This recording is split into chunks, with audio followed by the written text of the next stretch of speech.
I want to talk a bit about Marvel Snap, which is a game that I have been playing on my telephone, on your fucking telephone. That's David Lynch, by the way. That's my impression of David Lynch. Your fucking telephone?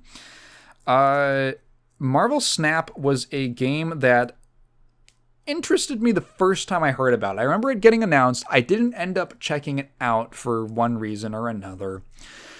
But due to just hearing about other people talk about it and getting recommended it, I thought, you know what? I'll check it out. And I won't lie, I love Marvel Comics. I do. I love Marvel Comics so much. I have a strong affinity for them and their universe. Fuck it. You'll get me with a big crossover thing. So Marvel Snap, if you aren't aware, is an online, I guess, collectible card game. Yeah, not trading card game. There's no trading.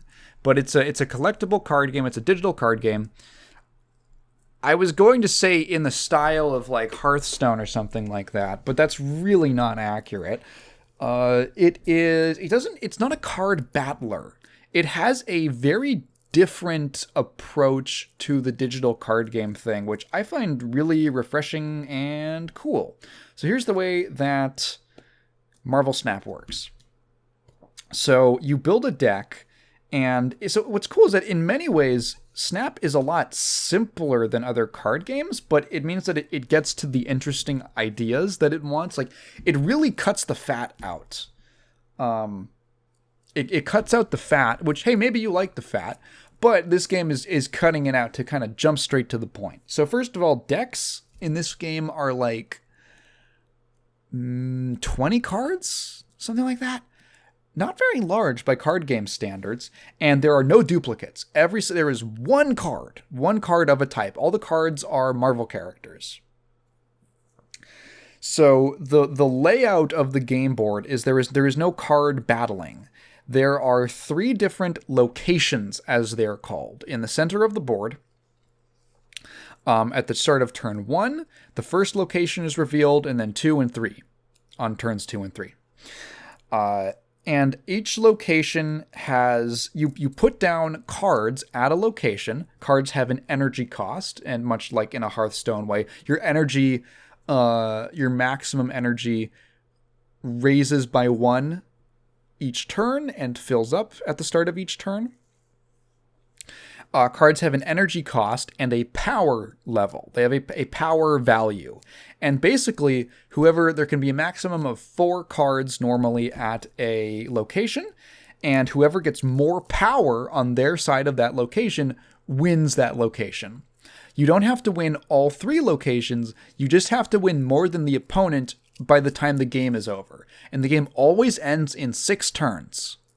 It is a 6-turn long game, so pretty snappy. Haha, snappy. I didn't mean to. I leaned into the pun. The game it's 6 turns long, so it's very compact. It's a very compact game with a lot of decision making, because it's this pretty simple idea. It's just get more numbers on your side of let's say 2 locations, right? Most games are going to come down to winning 2 out of 3 locations. But, naturally, there are a bunch of complicating factors and mechanics. So, first of all of the locations have different properties, except for, like, one. There is, like, one exception that is just, like, it doesn't have anything special about it. But it'll be things like, every card here,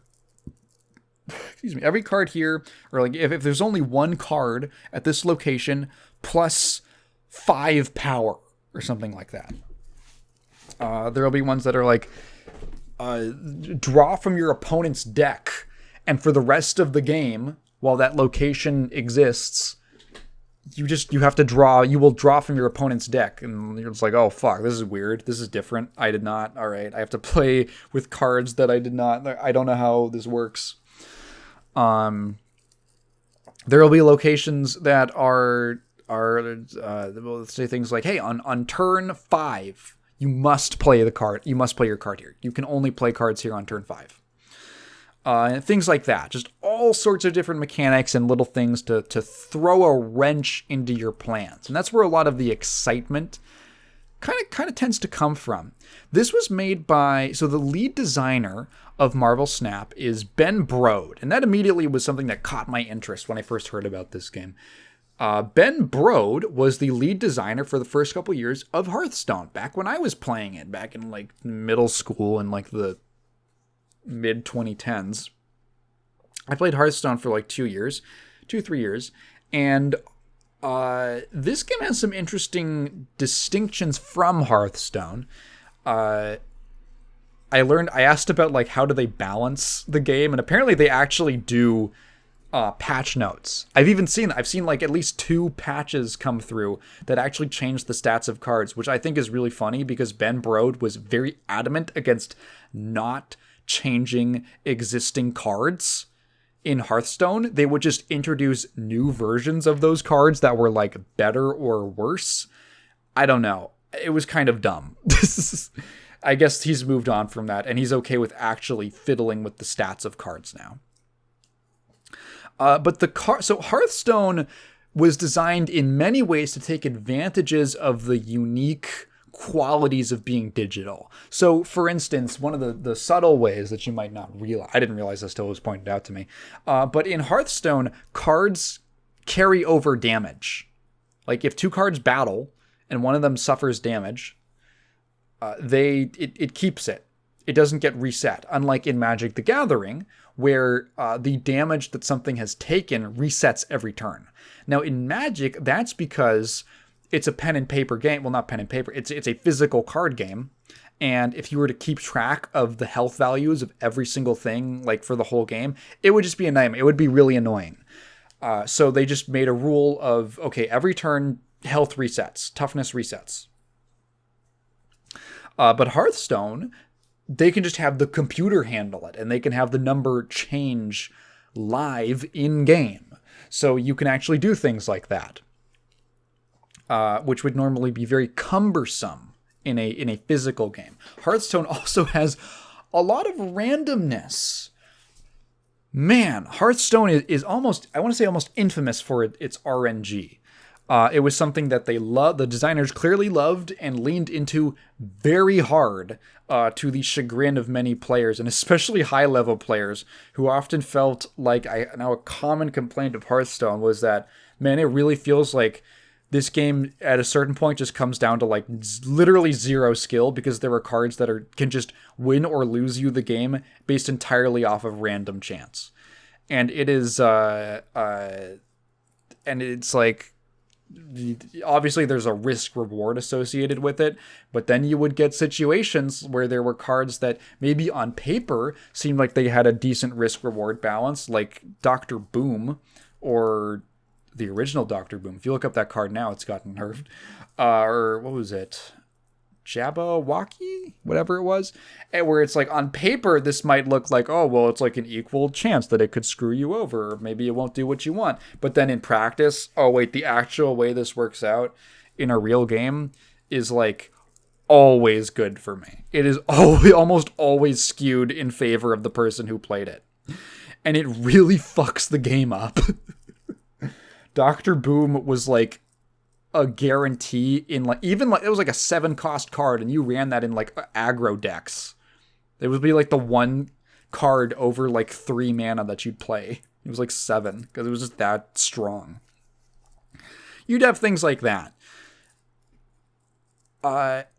Marvel Snap, from what I can tell, from what I've experienced so far, has relatively little RNG in the actual cards themselves. It is mostly confined to the locations. Most cards are, I would say, fairly deterministic, as in, it'll be something like, oh, there's a card, put it down, and every time you play another card at that location, it gains +1 power, Very simple effect.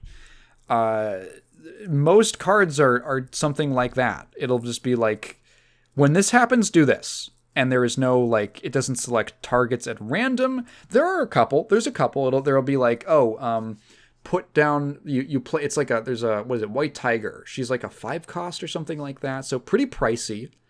You know, you're going to be playing her later into the game most likely, but she's only got 1 power, right? So what's the catch? It's that when she is revealed on the field, essentially her on play effect is that she summons an 8 power little tiger card at a different location. So it's one of the other 2 locations.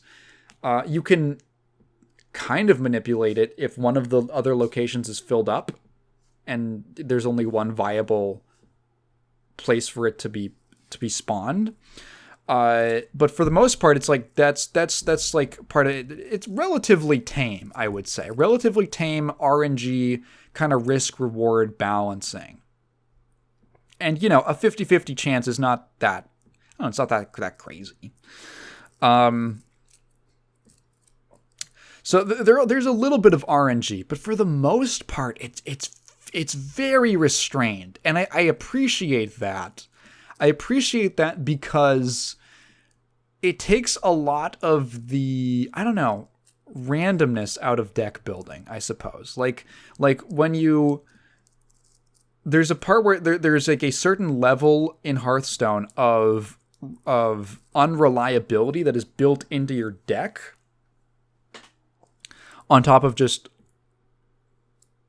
I don't know if there's like, you guys can't hear that, but there's either like cars or some weird animal making noises somewhere in my neighborhood. All right, it's like a weird wailing noise. Like, I don't know if that's just cars going fast or something. It's weird. Anyway, what was I talking about? Right. You can be sure that when you put your cards in your deck, with the exception of, again, a couple cards that run on RNG, you basically know what that card is going to do when you play it, which is nice. And when you run into randomness, it mostly comes in the form of all of these locations, which are things that both players have to deal with. And you always know what it's going to be. You always have the information. That's the other thing. So it's like turn 2, right? The location in the center is revealed. It reveals what the effect is. And then you get to use that to make your decisions for the card. You can play like on a location that hasn't been revealed yet. That's fine. But the game lets you do that. But just, I guess what I'm trying to say is that when you have to work with RNG, you can roll the dice a little bit by playing on a location that hasn't been revealed yet. But when they've been revealed, you basically know what to expect. And so both players are kind of working in the same chaos field, you know? When that shows up, it'll be there's one location that's like after turn 3, ruin a different location, and it'll just like bomb. It'll just send out missiles and bomb another one and turn it into like essentially a text list, like a vanilla location called like ruins or whatever. So you just have to be like, okay, there's a location here that really favors me and my deck or the cards I have in my hand. If I play them there, I could take advantage of it in the first 3 turns. But if it gets ruined, I might be at a disadvantage. And that's like a thing you have to play around as well. And your opponent can play around that too. They can make their own bets as to like, okay, which location is going to get ruined. And that stuff is fun. It makes the RNG things common between both of you. This game also just has a lot of really nice little things that, you know, I really appreciate them. Little features and touches and the way that things are set up.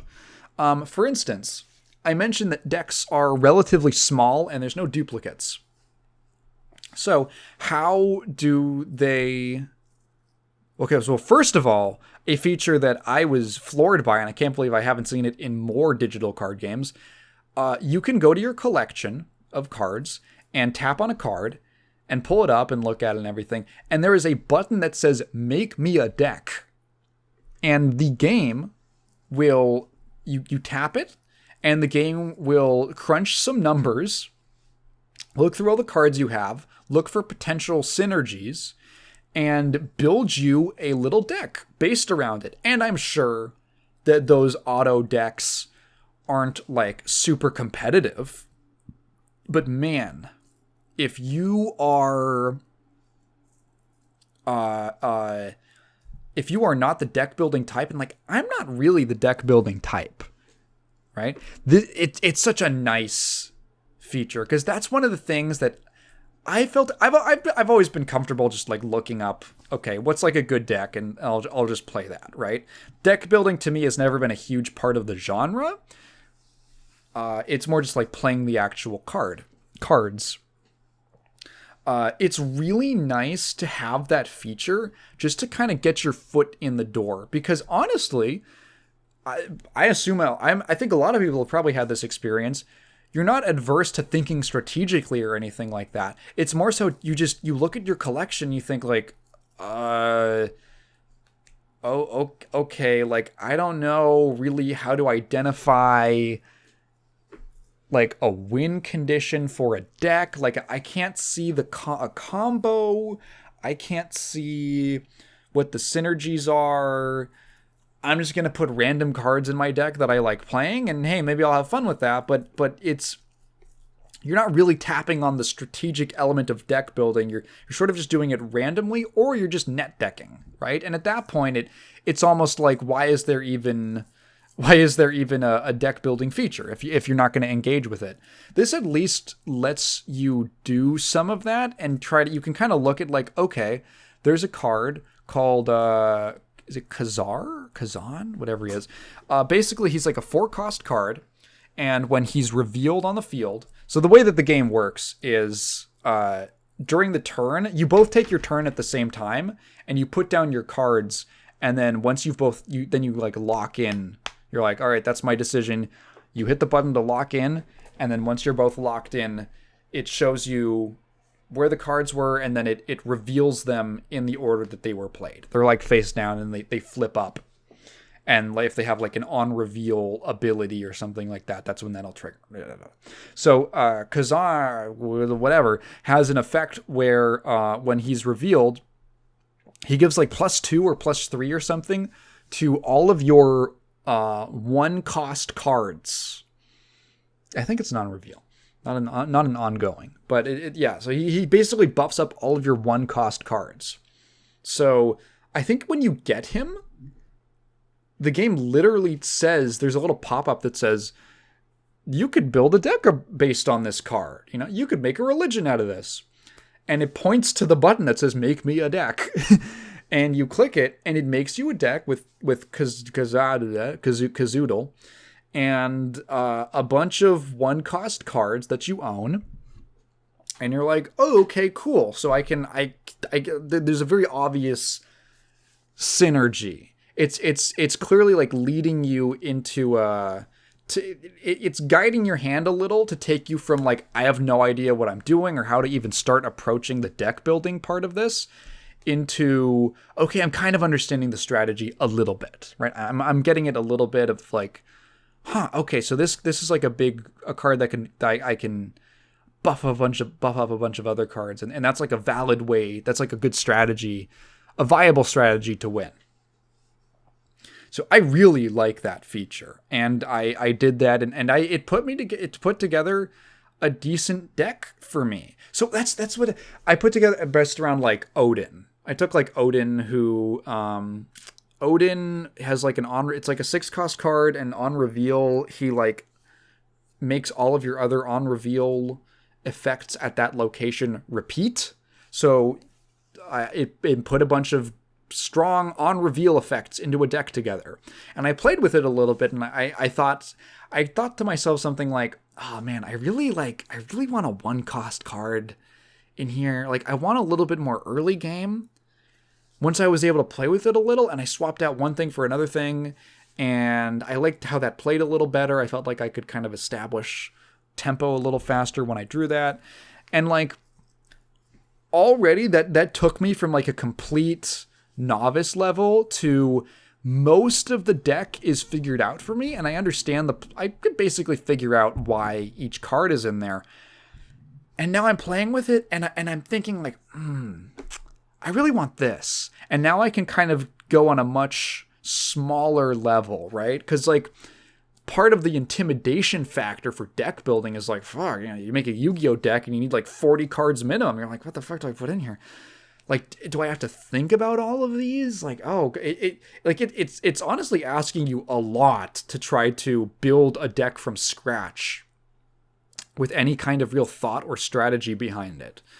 But when the deck is pre-made for you, and then you can start going in and thinking like, I want to customize this little bit. You can actually start tapping into the real strategy of what deck building's all about, of what you want, what you kind of feel like you need to shore up some of your weaknesses. And it's a really nice onboarding feature. I really appreciate it. I also like the way that this game handles progression. So there are no card packs. There are no card packs in Marvel Snap. Essentially, the way that it works is it starts you off with a bunch of cards, right? And then by playing games, you earn rewards. The game has like a couple different, it's got like a regular basic currency and the premium currency, but it has these things called boosters. So instead of buying booster packs, it has these little booster orbs. And the boosters are different for every character. They're different for every Marvel character. So there's like Spider-Man boosters and Colossus boosters. And once you have enough boosters, you can go to a Spider-Man card. Once you have enough Spider-Man boosters, you can go to your Spider-Man card that you own, and you can upgrade it. And upgrading it does nothing to the stats. It does nothing gameplay-wise. It's actually just visual. So it starts out like the level 1 is like a frame break. And that's so you go from just like the enclosed card art to now it extends beyond the borders of the frame a little bit. Like, ooh, okay. And then you move up to, oh, now it's 3D. And there's like a little 3D effect, and there's different layers to it. And now there's an animated background, and now there's a shiny logo, and then all this. And it steps up to like, I think 6 levels or something like that.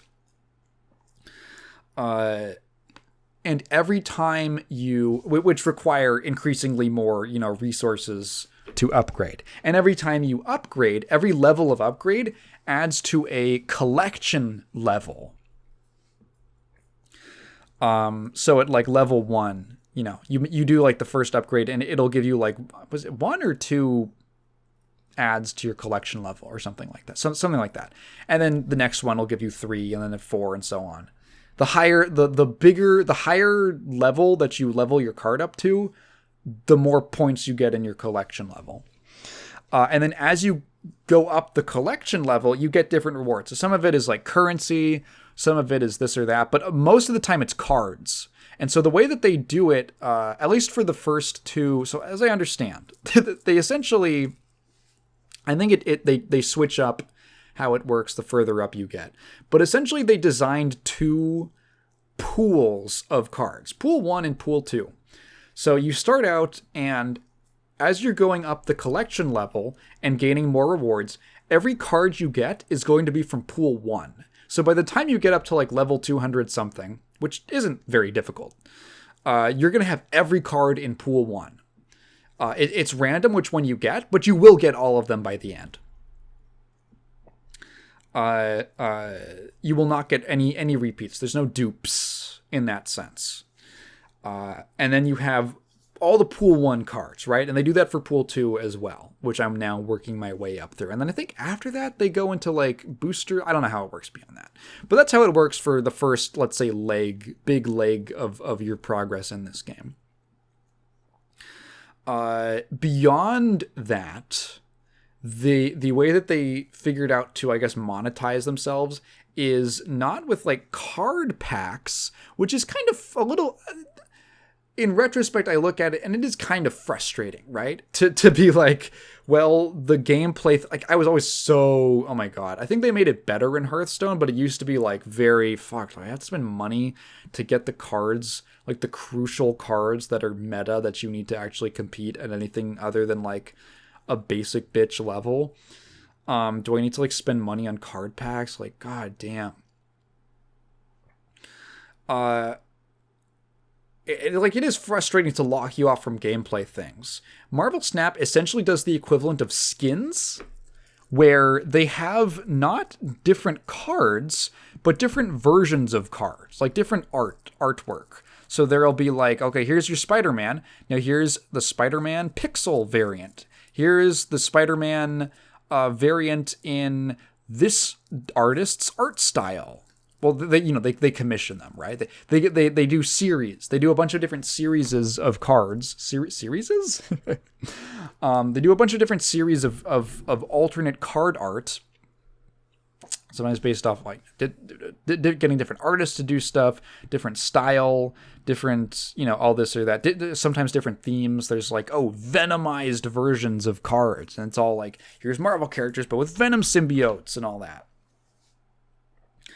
And those count. So those count for different cards. That's the other nice thing, is that they also kind of give a little more mileage to boosters that you get, because those count as different cards to be upgraded. So those all have their own like upgrade levels, and they don't just scale with the original card. So you can get some more collection levels out of them. That's basically how it does it. And I like that. I can appreciate that. It's all cosmetic. I don't, and there are certain things that I looked at and I thought, damn, that is a really cool looking variant of that card. Huh, okay, cool. But nothing that made me feel bad in the way that I feel like gating booster packs behind microtransactions did. So I like that. They run like new events relatively frequently. So the reason it's called Marvel Snap is because there's this mechanic in the game where once you get to like where you're actually playing real players, they have like a season pass thing, it's not really a season. I don't know, I guess it's a season. I don't know. It's just like another progression track. And you earn points along it, except there's a gambling element. So you don't pay for it, by the way. This is just like a free, right? The regular progression track of the ranked system. So when you're in game, let's say if you win a game normally, you will get 1 point towards the pass, like the next level of the pass.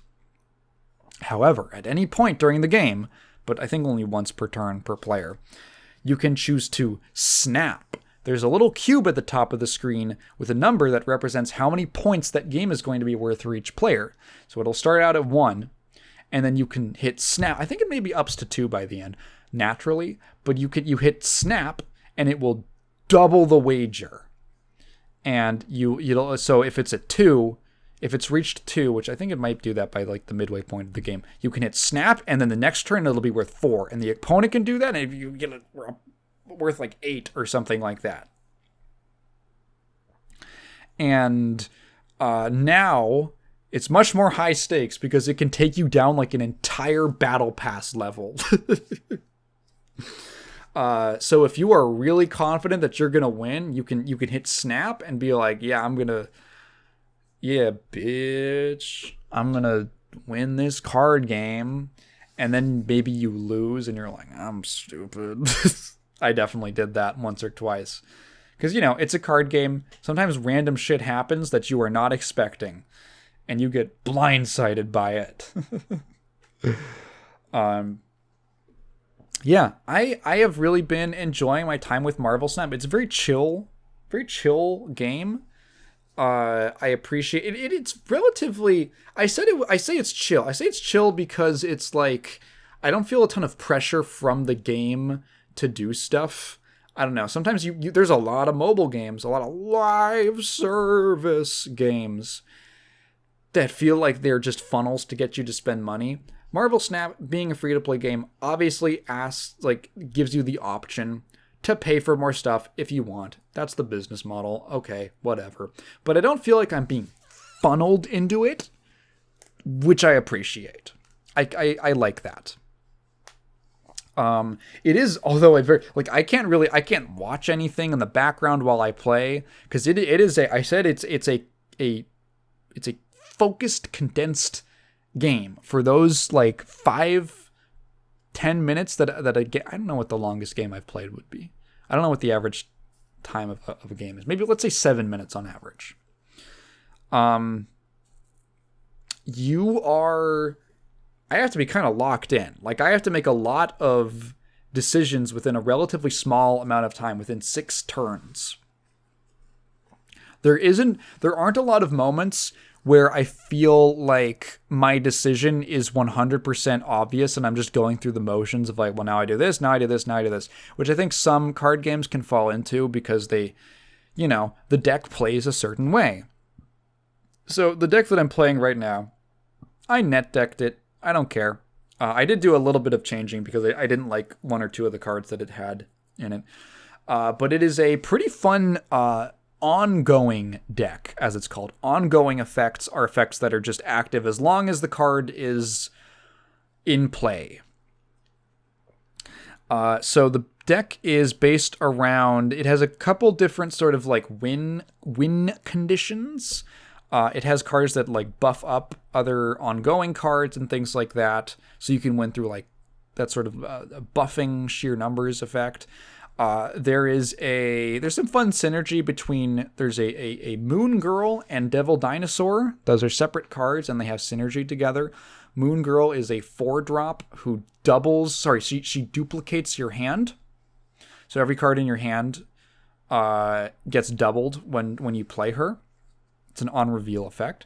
And then Devil Dinosaur is a card that gets +2. It's like a 5-drop, so you can play it the very next turn. And it's like, what is it? I forget what the base power is, like 9. And it gets +2 for every card in your hand.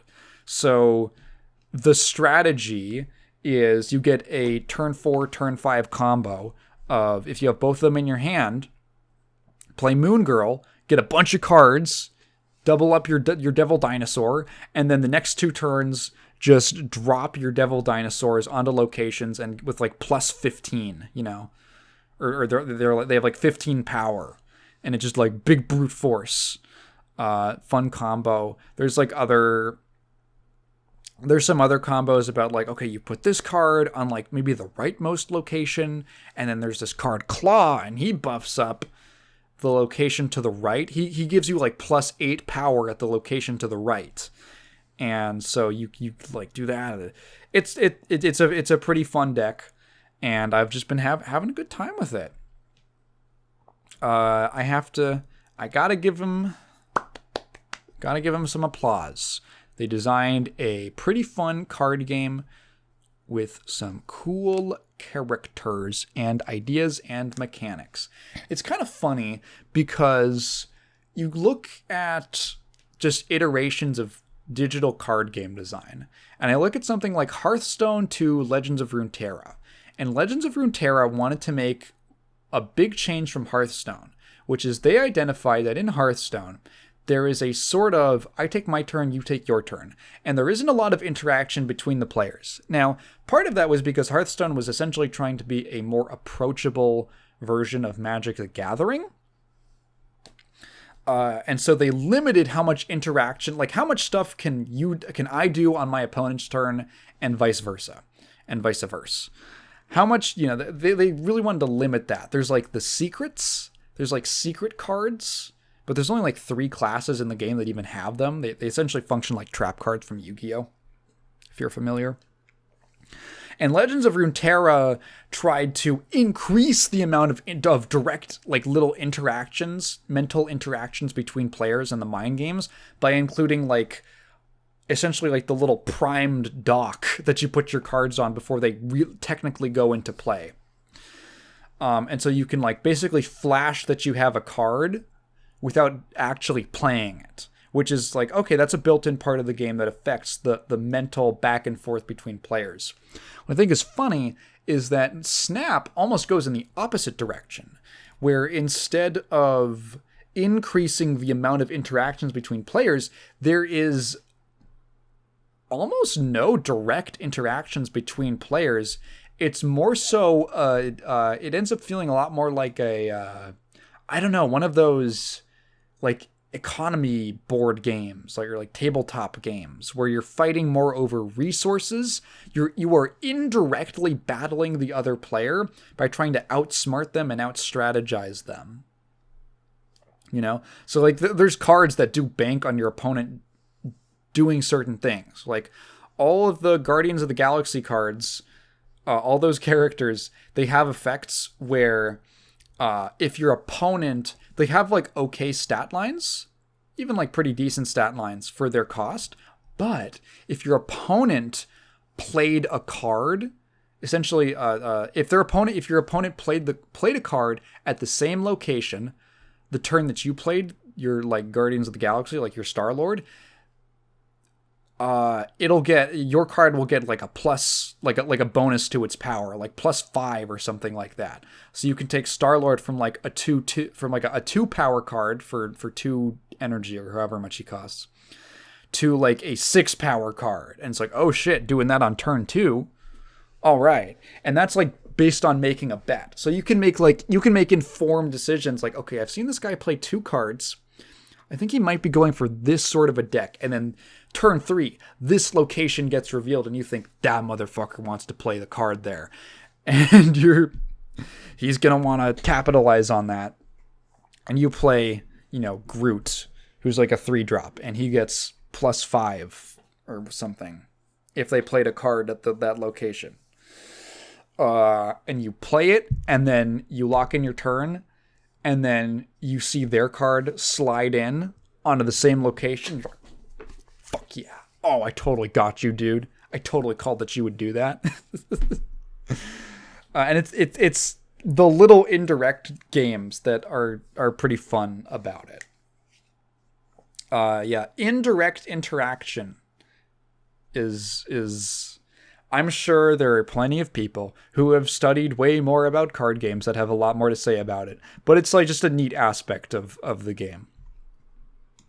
So yeah, Marvel Snap, I would recommend it. I'd give it a thumbs up. I'd give it a recommend. If any of that sounds interesting to you.